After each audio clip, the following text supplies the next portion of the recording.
नमस्कार, आप देख रहे हैं सी न्यूज भारत और मैं हूं आपके साथ प्रिया श्रीवास्तव। वक्त हो गया खास खबर का। इटावा से खबर है, जो रिश्वत लेने के आरोप में सतर्कता अधिष्ठान द्वारा गिरफ्तार किए गए तत्कालीन डिप्टी मुख्य चिकित्सा अधिकारी साथ ही साथ पीसीपीएनडीटी के नोडल अधिकारी डॉक्टर श्रीनिवास यादव के निलंबन का मामला अब शासन तक पहुंच चुका है। समाज कल्याण विभाग के राज्य मंत्री स्वतंत्र प्रभार असीम अरुण ने 17 अगस्त को उप मुख्यमंत्री को पत्र भेजकर मामले में कार्यवाही अनुशंसा की मांग की। पत्र में निलंबन न होने के कारणों की जांच, विभागीय जांच, शिकायतकर्ता की सुरक्षा और कथित अनियमितताओं की जांच कराने की मांग की गई। शिकायत के अनुसार अल्ट्रासाउंड सेंटर के पंजीकरण की प्रक्रिया के दौरान धनराशि मांगे जाने का आरोप लगाया गया था। इसी के मामले में सतर्कता अधिष्ठान ने 10 जून 2026 को डॉक्टर श्रीनिवास यादव को कथित तौर पर 55,000 रुपए की रिश्वत लेते गिरफ्तार किया था। गिरफ्तारी के बाद उन्हें न्यायिक अभिरक्षा में भेजा गया और बाद में अदालत से जमानत मिल गई। अब निलंबन की कार्रवाई होने को लेकर सवाल उठ रहे हैं।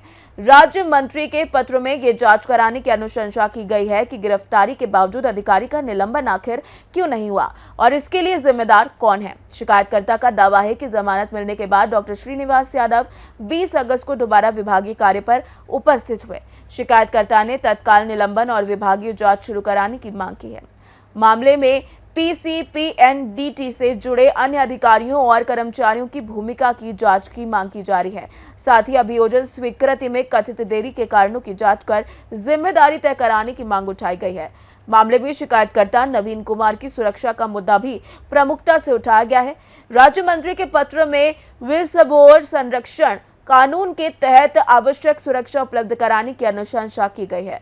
शिकायतकर्ता ने आशंका जताई कि भ्रष्टाचार की शिकायत वापस लेने के लिए उस पर दबाव या धमकी दी जा सकती है। उसने अपने परिवार की सुरक्षा के लिए तत्काल पुलिस संरक्षण की मांग की है। क्या नाम आपका? मेरा नाम नवीन कुमार है सर। कहाँ रहते हो? मैं डिस्ट्रिक्ट इटावा के ऊसरा हर कस्बे में रहता हूँ। क्या मामला है? मामला सर ये है कि जनवरी महीने में 14 तारीख को मैंने अपनी पत्नी के नाम से एक अल्ट्रासाउंड क्लिनिक खोलने के लिए आवेदन किया था। आवेदन करने के बाद संबंधित जो भी दस्तावेज इसमें लगते हैं और एक 25,000 रुपये का एप्रोप्रिएट अधिकारी के लिए एक ड्राफ्ट बनता है, वो लगा के और वहाँ चिकित्सा अधिकारी महोदय के कार्यालय में जो है सबमिट किया था। सबमिट करने के बाद सीएमओ सर ने उसको देखा। देखने के बाद संबंधित नोडल अधिकारी श्रीमान डॉक्टर श्रीनिवास यादव जी के पास फाइल भेजी गई। जब उन्होंने फाइल चेक की फिर मुझे बुलाया। बुलाने के बाद उन्होंने कहा कि बेटा आपके सारे पेपर ठीक हैं और काम कराना है तो तैसे ही बताओ, ना कराना चाहो तो ले जाओ, अभी कुछ नहीं बिगड़ गया। तो हमने कहा साहब काम कराना चाहते हैं, काम कराना है, इसी वजह से आवेदन किया था। तो उनका ये कहना था कि अगर काम कराना है तो जो सुविधा शुल्क लगता है वो देना पड़ेगा। तो हमने कहा सर सुविधा शुल्क तो 25,000 रुपये का ड्राफ्ट लगता है पीसीपीएनडीटी का रजिस्ट्रेशन कराने के लिए। तो उन्होंने कहा वो तो सरकारी खाते में चला गया, हमारी जेब में कहा जाए। ये शब्द थे डॉक्टर श्रीनिवास सर के। तो मैंने उस समय पैसा नहीं दे पाया था। तो इन्होंने एक मीटिंग शायद 30 तारीख को कराई थी।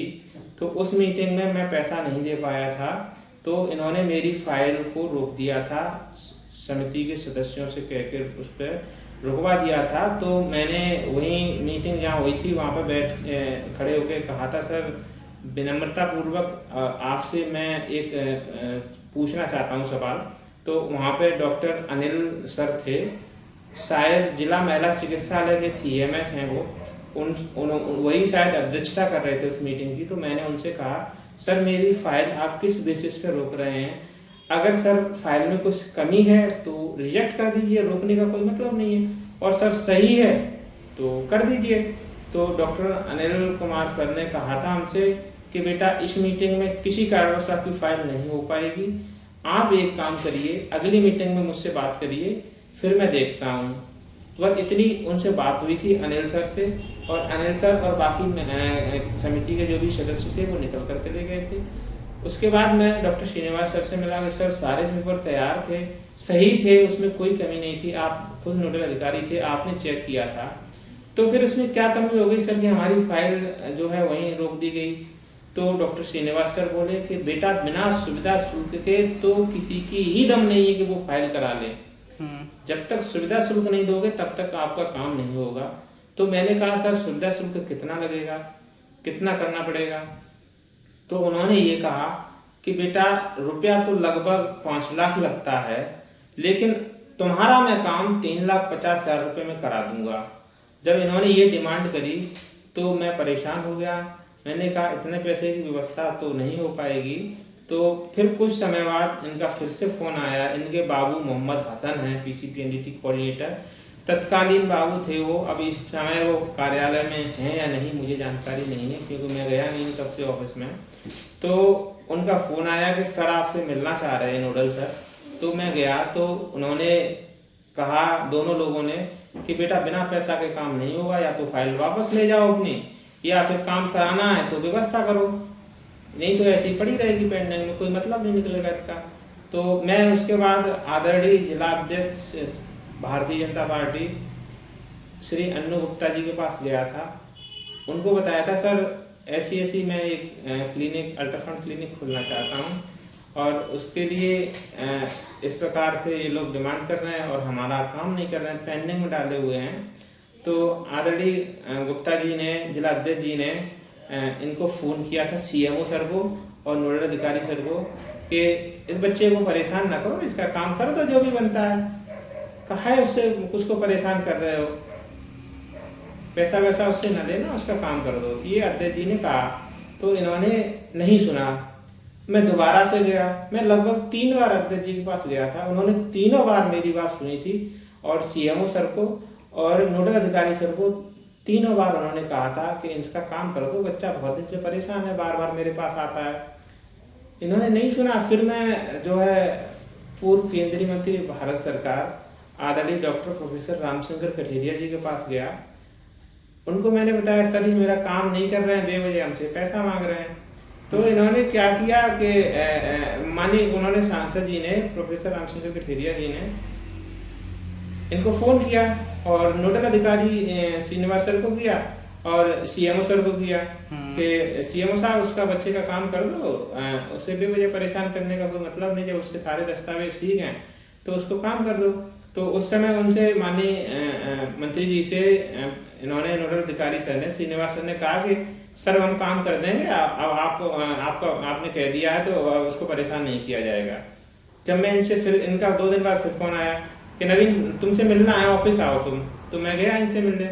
इन्होंने कहा बिना सुविधा शुल्क के तुम कहीं भी चले जाओ, नेता नगरी करा रहे हो, बेकार की बातें करते हो, कहीं अध्यक्ष जी के पास चले जाते हो, कहीं माननीय मंत्री जी के पास चले जाते हो, तो ऐसे काम नहीं होगा। तो फिर मजबूरन जब इन्होंने प्रेशराइज किया और बहुत सारा पैसा लग चुका था, मैंने मजबूरन आकर व्यवस्था करके इनको 3 बार में 2.5 लाख रुपए दिया।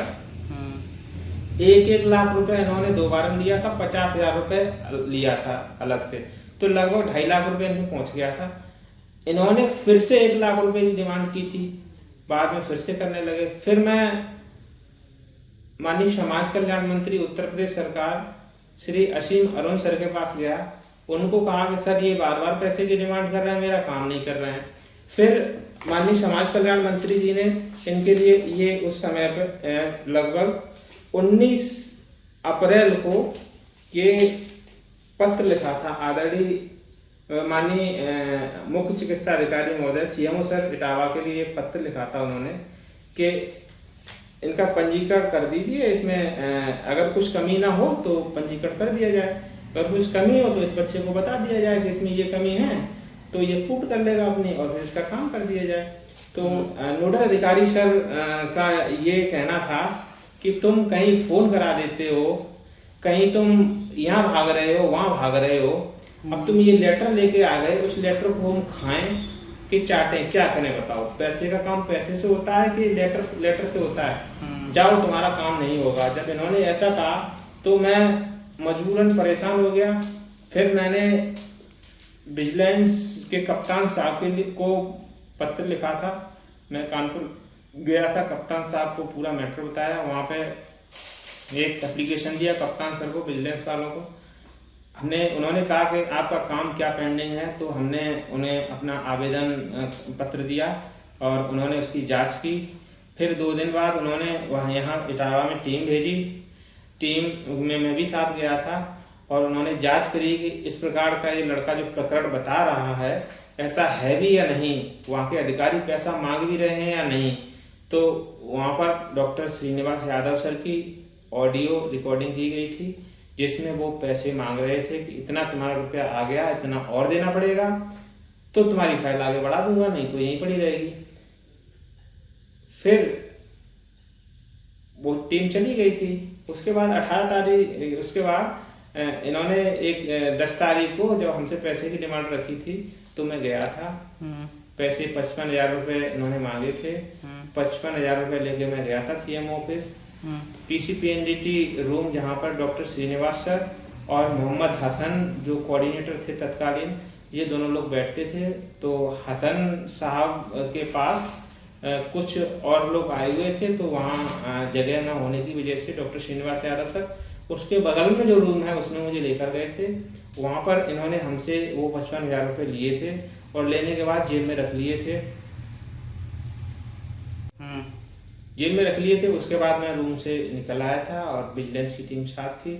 उन्होंने उनको जो है बिठाया और उनकी जेब से श्रीनिवास सर ने खुद अपनी जेब से पैसा निकाल के दिया था, जो भी 55,000 रुपये रिश्वत का लिया था। और उसके बाद 2 महीने श्रीनिवास सर कानपुर जेल में रहे। उसके बाद माननीय न्यायालय से उनको जमानत मिल गई।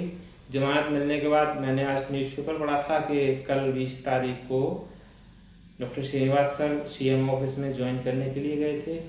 तो सीएमओ सर ने कोई नियम बताया था जो भी सरकार का है। इनका अभी तक निलंबन हुआ कि नहीं हुआ? निलंबन के बारे में कोई भी जानकारी नहीं मिल पा रही है क्योंकि कोई भी लिखित आदेश की कोई कॉपी किसी के पास नहीं है। तो न्यूज़पेपर में आज हमने देखा था कि सीएमओ सर ने स्वास्थ्य विभाग में शासन को कोई पत्र लिखा है निलंबन संबंधी जानकारी लेने के लिए, या क्या स्वास्थ्य विभाग के अधिकारियों द्वारा डॉक्टर श्रीनिवास सर के विरुद्ध क्या कार्रवाई की गई है या नहीं की गई है। तो वो तो अब देखो आने वाले समय में जो भी लेटर निकल आता है उसका जवाब, कार्रवाई हुई है या नहीं हुई है, अब वो तो तभी मालूम पड़ पाएगा। आपकी क्या मांग है?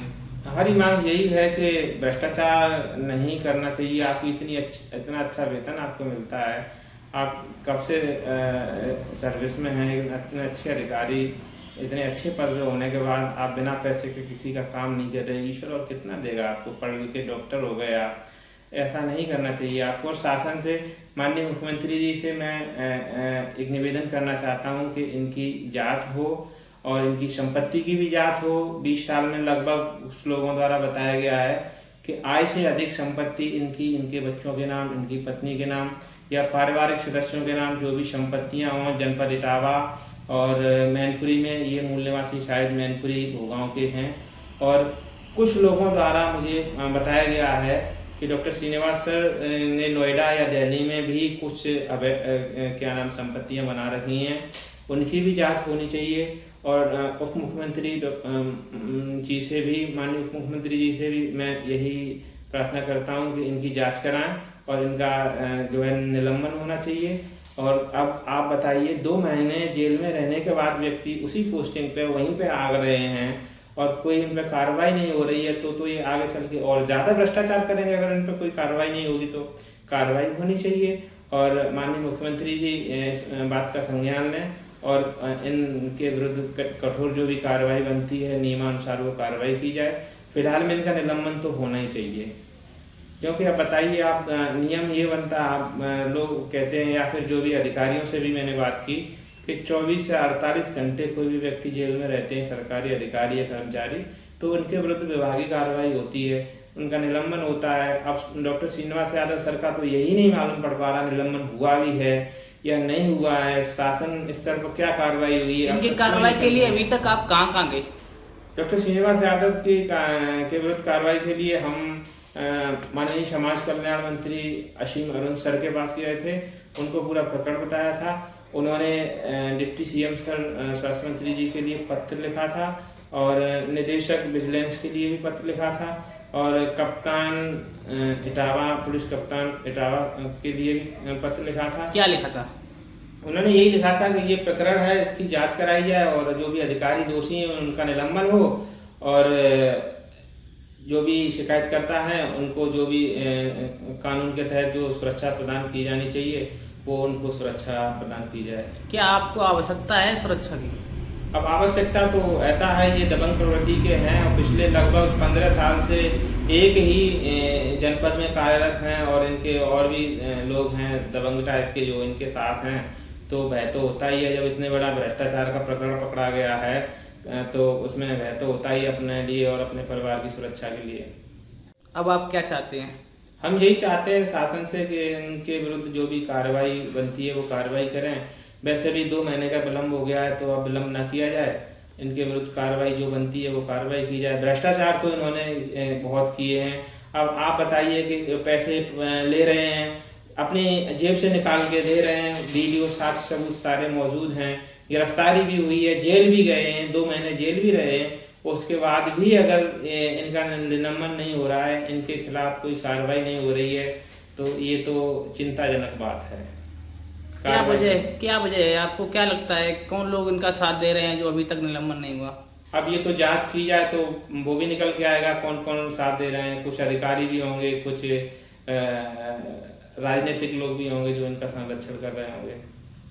आपके सेंटर पे ये खुरापाती या फिर किसी प्रकार का साजिश तो लगता है कि कर सकें आप, कोई नुकसान पहुंचा सकें? बिल्कुल कर सकते हैं, जब क्यों नहीं कर सकते। जब ये दोबारा से वहीं ज्वाइन करेंगे, इतना बड़ा कांड करने के बाद ये वहीं ज्वाइन करेंगे, अभी किए नहीं है, करेंगे। अगर ऐसा होता है तो जब ये दोबारा से ज्वाइन कर सकते हैं तो दोबारा से फिर से नोडल बनेंगे, फिर से पूरे चार्ज ले लेंगे। तो फिर जब इनके हाथ में पावर होगी तो फिर से ये मुझे क्या सबको ही परेशान करेंगे। जिन जिन लोगों ने इनके खिलाफ बोला है या इनके भ्रष्टाचार को उजागर किया है उन सबको प्रताड़ित करेंगे, परेशान खुद करेंगे, अपने लोगों से करवाएंगे, रास्ता रुकवा सकते हैं, रास्ते में हत्या भी करा सकते हैं, आने जाने के समय एक्सीडेंट भी करा सकते हैं। ये भाई कोई भी संभावना हो सकती, कुछ भी जो घटना घटित हो सकती है।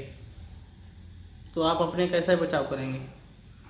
शासन को कप्तान सर को मैंने प्रार्थना पत्र दिया है। अब देखो कप्तान सर जांच कराएंगे, जो भी उन्हें उचित लगेगा वो। इटावा से सी न्यूज संवाददाता ओमकार कठेरिया की रिपोर्ट। देखा जाए तो राज्य मंत्री की ओर से कार्यवाही की अनुशंसा के बाद अब निगाहें स्वास्थ्य विभाग, सतर्कता विभाग और पुलिस प्रशासन पर है। बड़ा सवाल है कि डॉक्टर श्रीनिवास यादव के निलंबन, शिकायतकर्ता की सुरक्षा और कथित संपत्तियों की जांच को लेकर आगे क्या कार्रवाई होती है। फिलहाल इस खास खबर में इतना ही। देश दुनिया की बाकी और खबरों के लिए आप बने रहिए सी न्यूज भारत के साथ।